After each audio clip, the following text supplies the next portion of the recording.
Hey everybody, it's Shane at Pulse Personal Training, and if you've been trying to get stronger, you're going to want to watch this next short video. I was working with a client the other day, and we were doing some strength training, and we had a conversation about things like tempo and rep speed, because what was happening was, and we were doing a squat, she was descending into the squat too fast, and all I mean by that is she was traveling down into the bottom of her squat with a pretty decent amount of speed.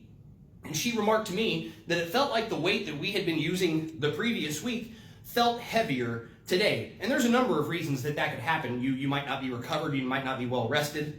But another reason that it could feel heavier, and what I broke down for her, was some physics. And if you're a physics geek, you're going to love this stuff. And no, I'm not going to do all the math because I'm not that good at math. But this will be an easy explanation of why you need to control your rep speed. So in an equation where we're trying to figure out how difficult something is going to be, essentially we're trying to figure out how much force is going to be exerted on you.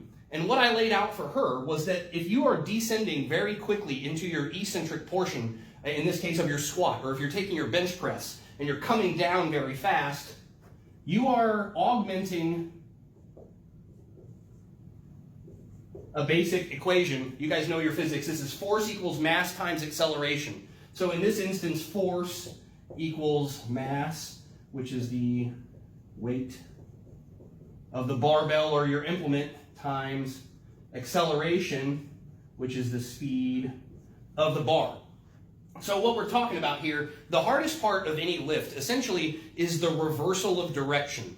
You're descending into a lift, or you're doing the eccentric portion of the lift, and the weight is traveling downward. So you would have, in this instance, I'm going to use a round number like 100. So let's say that the mass was a 100-pound bar, and you needed to figure out how much force you were going to have to exert at the moment of reversal to get that bar to change directions. It's actually going to be much more than 100 pounds. We know that you have to exert 100 pounds of force just to keep the bar from descending.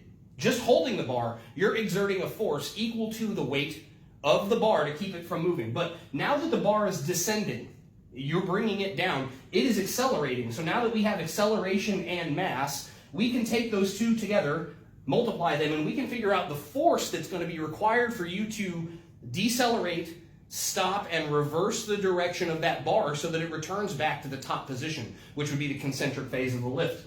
I know this is getting kind of nerdy, but it's fun stuff for me. So if we knew the speed that you were accelerating downwards, and if we were videotaping from the side, and we had a way to measure the distance the bar traveled, we could then calculate the speed of that bar travel. And if we did the math and took 100 times the speed of your bar travel in feet per second or meters per second, whatever we're going to use, we would be able to figure out how much force was being required at the moment of reversal. We can basically do the math. And the reason I got into all of this with her, the reason this was important, is if we want to know why it feels heavier when you're going faster, we can just look at some of the strongest people we watch lift, all of your majorly competitive power lifters and stuff.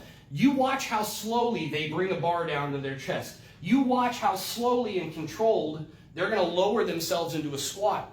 What they're doing is they're taking advantage of that math. If we know that F equals MA, we can augment this part of the equation. We know there's a fixed weight on the bar. These guys have a fixed weight they're going to attempt. So we can't mess with mass. We cannot augment this. But we can control the accelerative force, which means we can control how much force we're going to have to exert. And I don't want to have to do a significant amount of work to reverse the direction. So when you're watching a power lifter, and the reason this is important for those of you that are trying to get stronger, if you're training for strength, but you're just dive bombing all of your reps down to the bottom, and then you're wondering why it's such a struggle to get up there and why you're not making that progress, you may be allowing the acceleration of your bar, the descent, to become the reason the reversal of direction is more difficult than it should be. So take a page from the professional powerlifters. Get your slow, controlled descent.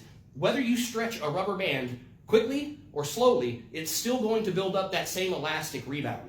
So dive bombing into the hole isn't going to help you bounce out of it. And in fact, in a competitive lifting situation, bouncing out of the hole won't be an option. You do not get to use your momentum in the majority of competitive situations. So you need to learn how to coil that spring, which is the phrase I like to use. Coil the spring as you're coming down, control the acceleration so that this math doesn't get out of hand, and that you have a better control on the amount of force that's going to be required to reverse the direction of your lift.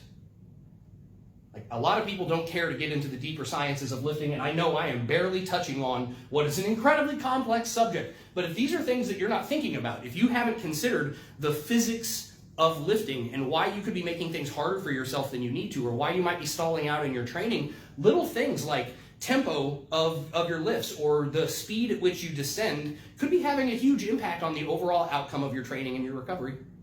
Just something that we had a conversation about. It seemed to really help them, and I hope it really helps you too. So if you're getting stronger, think of your physics. There is some math that's going on.